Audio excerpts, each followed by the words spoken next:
السلام عليكم ورحمة الله وبركاته. تعالوا النهاردة نروح نشوف أسعار اليميش اللي مبهدلة الدنيا والناس بيتكلموا كتير عنها. النهاردة احنا في سوق السيدة زينب.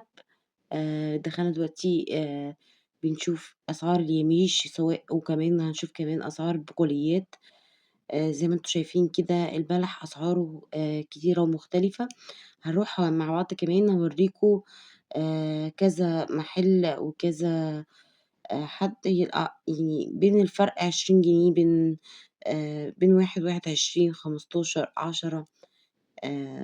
يعني كل واحد بيبيع أقل من التاني أو أكتر من التاني ب20 أو ب10 جنيه.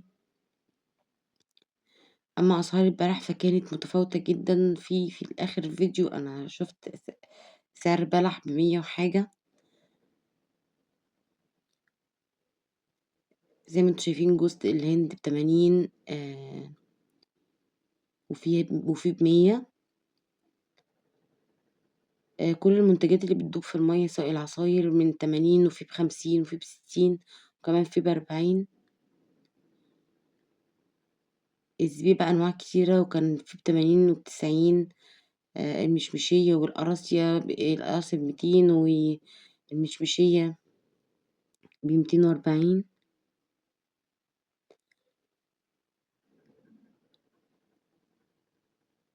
باحاول أقرّب لكم عشان تشوفوا النوع بتاع الزبيب.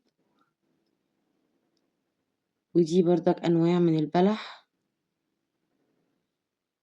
سواء البلح الرطب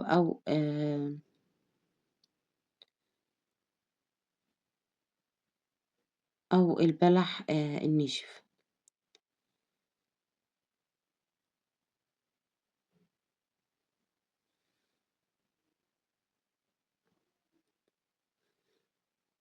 أنا لفّيت السوق كلّه علشان أصوّر لكم وأوريكم الفرق بين المحل والتاني، أو الشِدر والتاني بتاع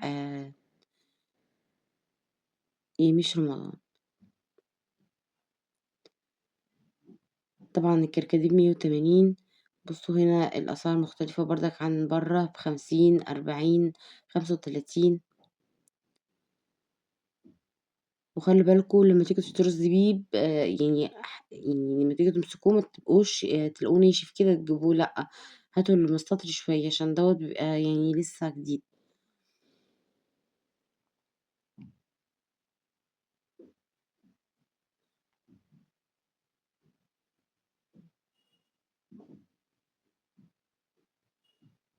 طبعًا المكسرات كانت من الأسعار كانت عالية جدًا في المكسرات عمومًا.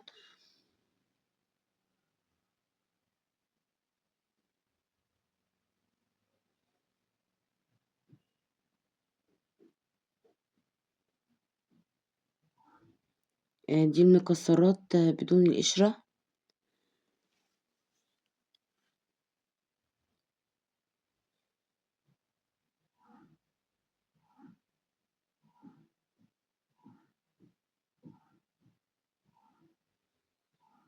ده هنا الصوبيا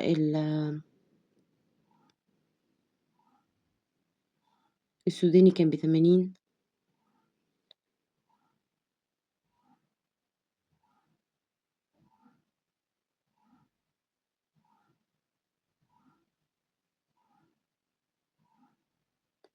كل الحاجات اللي العصاير اللي بتتضاف في مَيّة اللي هي زي التانك كده شوية كانت ب50 وب60، وكان في بقى ب40 حسب نوع العصير.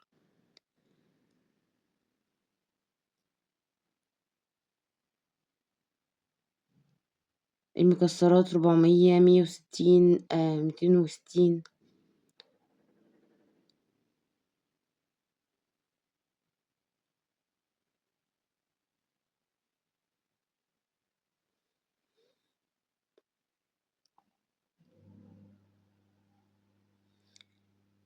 دي كده كان أنواع جديدة كده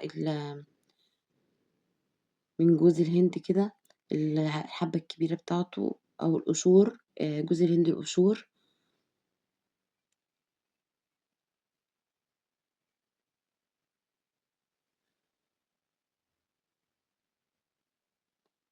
هو ما فيش أي منتجات جديدة، هي نفس المنتجات عند كل حد، بس هتلاقوا الأسعار فرق 20 جنيه أو 10 جنيه بين محل والتاني.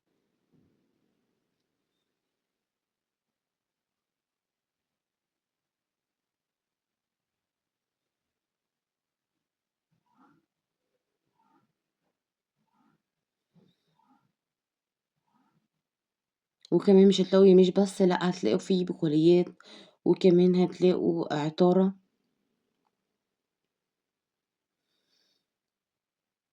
السوق كان فيه كل المنتجات، سواء عطارة، بقوليات، الياميش.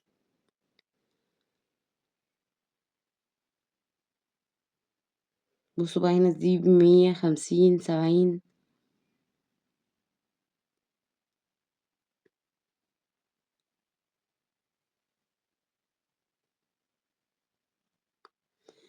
البلح هناك أنواع كتيرة جدًا، جدًا هتلاقوها موجودة هناك، وأسعارها مختلفة.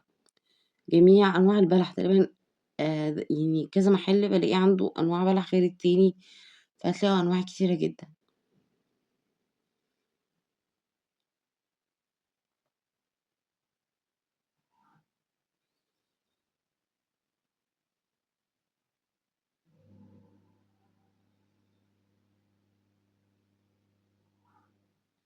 زي ما أنتم شايفين كده دوّة كده كلّها أنواع بلح، 70، 40، 24، 35 و30 و36، أنواع كتيرة جدًا، جدًا، جدًا من البلح هتلاقوها موجودة في السوق.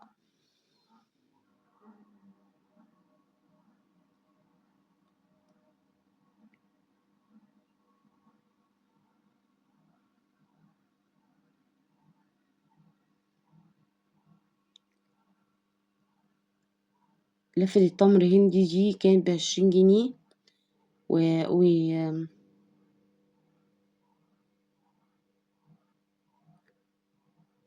وزي ما أنتم شايفين كده بُصّوا الأسعار بقى، هنا برضك 50، هنا تقريبًا كان موحّد السعر في العصاير.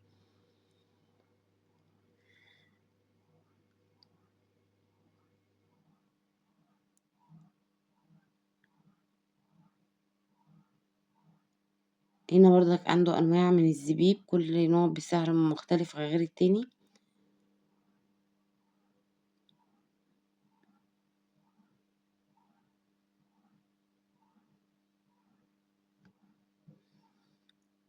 هنا بقى العطارة،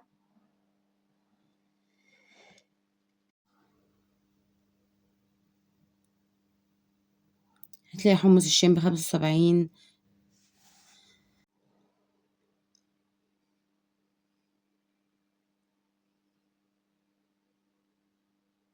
الدوم ب80، دوم مجروش. القرفة العادية ب360. آمم الفلفل الأسود كان ب180 عنده. الرز البسمتي كان ب65. الكمون ب200. ورق اللورا ب180 زي ما أنتم شايفين كده. وعنده كمان كان بقوليات،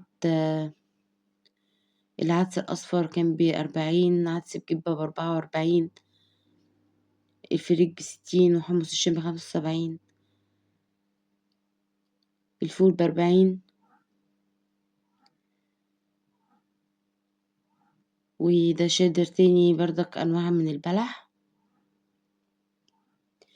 إحنا كده في آخر الجولة. يا رب الجولة تكون عجبتكم، ما تنسوش لو الجولة عجبتكم تشتركوا كتير عشان تفيدوا بيها ناس كتير، وأشوفكم دايمًا على خير في جولة جديدة بإذن الله، والسلام عليكم ورحمة الله وبركاته.